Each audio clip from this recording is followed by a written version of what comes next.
ওই কোথায় যাস? শ্বশুর মশাই, আমি বিশ্রাম করব না? বিশ্রাম করবি কিন্তু খাটে না, তুই এখানে করবি।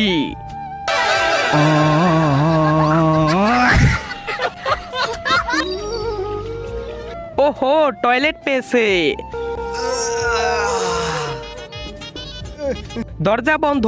শাশুড়ি মা, আমার অনেক জোরে বাথরুম চেপেছে, কেউ কি হাঁকতেছে নাকি? হ্যাঁ, তোর শ্বশুর হাঁকতেছে। আরে তাড়াতাড়ি ওনাকে একটু বাহিরে বের করেন। না, ওনাকে আরামে হাঁকতে দাও।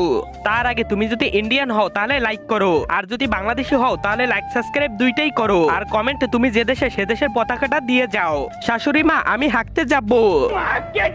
আরে সর রে।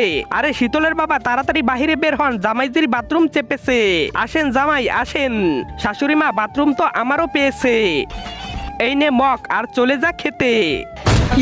সর শালা, লাভ ম্যারেজ করে তো ফেসে গেলাম, এখন খেতেই করতে হবে।